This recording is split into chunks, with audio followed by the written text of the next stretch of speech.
আসসালামু আলাইকুম সম্মানিত ভিউয়ার্স, রুবেল টেক বিডি চ্যানেলের পক্ষ থেকে আমি রুবেল হোসেন আপনাদেরকে জানাই নতুন একটি ভিডিওতে অসংখ্য ধন্যবাদ। সম্মানিত ভিউয়ার্স, আজ আমি আপনাদের সামনে আলোচনা করব যে ওয়েম্যানদের আসলে কাজ কি, ওয়েম্যানেরা কি করে। ওয়েম্যানদের যে কাজ সেটি ভালো এবং মন্দ উভয় দুই প্রকার কাজ রয়েছে। আজকে আমি আপনাদের সঙ্গে শেয়ার করব দুইটি কাজ নিয়ে। তা সম্মানিত ভিউয়ার্স, তার আগে জেনে নেই এই ওয়েম্যানদের স্যালারি কত এবং যে 1385টি পদে যে নতুন এক বিজ্ঞপ্তিটি প্রকাশ করা হয়েছে, আবেদন কবে থেকে শুরু এবং শেষ তারিখ কবে, বেতন স্কেল কত এবং ওয়েম্যানদের ভালো দিক এবং খারাপ দিক উভয় আজকের ভিডিওতে আলোচনা করব। তার দেরি নয়, আপনাদের কাছে একটি অনুরোধ, আপনি যদি আগে থেকে চ্যানেলটি সাবস্ক্রাইব করে রাখেন আপনাদেরকে জানাই অসংখ্য ধন্যবাদ। আর যারা এখনও চ্যানেলটি সাবস্ক্রাইব করেননি অবশ্যই চ্যানেলটি সাবস্ক্রাইব করে পাশে থাকা বেল বাটনটি অল করে দেবেন, পরবর্তী নতুন কোনো ভিডিও আপলোড করলে নোটিফিকেশন যাতে পৌঁছে যায়। দেরি নয়, শুরু করা যাক। সম্মানিত ভিউয়ার্স, আপনারা দেখতে পাচ্ছেন যে লোহার শাবল দিয়ে লাইন ঠিকঠাক আছে কিনা সেটা চেক করছে এবং যে নাট বল্টুগুলো আছে সেই নাট বল্টুগুলো কি ঢিলা আছে না টাইট আছে সেগুলো নির্ণয় করা এবং সেগুলো দেখা, যদি ঢিল থাকে সেগুলো টাইট করা।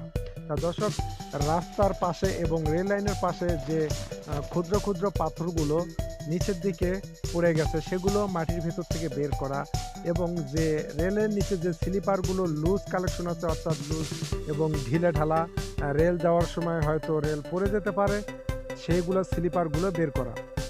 যে স্লিপারগুলো নষ্ট এবং পচন ধরেছে কাঠের স্লিপারগুলো, সেগুলো টেস্ট করে আবার নতুন করে ভালো স্লিপারগুলো রেল লাইনের ভিতরে ঢুকিয়ে দেওয়ার পরে নাট বল্টু দিয়ে টাইট করে দিয়ে তারপরে শাবল দিয়ে আপনার যে পাথরগুলো আছে সেগুলো পিটিয়ে পিটিয়ে রেল লাইনের ভিতরে দিতে হয় এবং একটা খাঁচা আছে আপনারা দেখতে পাচ্ছেন, সেই খাঁচার ভিতরে এই পাথরগুলো নিয়ে মাটিগুলো ফেলে দিয়ে শুধু পাথরগুলো রেল লাইনের পাশ দিয়ে দেওয়া হচ্ছে এবং আপনার গিরিজ অথবা মোবিল দিয়ে যে নাট বল্টুগুলো যারা ধরছে সেগুলোর ভিতরে দিয়ে নাট বল্টুগুলো ভালো করে টাইট দেওয়া, কারণ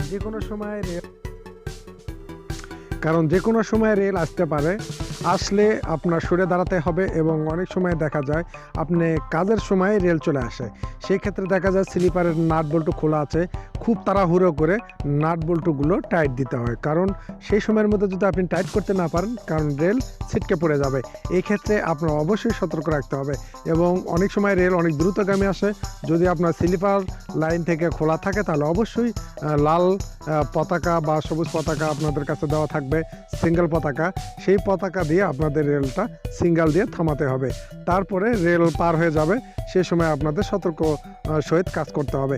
অনেক সময় দেখা যায় শাবল দিয়ে এই পাথরগুলো মানে পিটিয়ে যে লাইনের ভিতরে দেওয়া হয় নিচের দিকে, সেক্ষেত্রে পাথরগুলো এই শাবলের সঙ্গে আপনার বাড়ি খেয়ে চটকে আপনার নাকে মুখে বা চোখে লেগে যেতে পারে। অনেক সময় হাত স্লিপারের নিচে চিপায় আটকে যায়, সেক্ষেত্রে আপনার আঘাত লাগে, তারপরে আপনার পাথরের চটকে গিয়ে আপনার গায়ে আঘাত করতে পারে। তা দর্শক, এই জন্য বললাম এই ওয়েম্যানের কাজ ভালো দিক এবং খারাপ দিক উভয় আছে, কারণ এই অনেক সময় পাথরগুলা আপনার চটকে যায়, মাথায় চোখে লাগতে পারে। তা দর্শক, এটি যেহেতু সরকারি জব সার্কুলার, বেতন স্কেল 20,570 টাকা, জানুয়ারি মাসের 25 তারিখ থেকে আবেদন শুরু।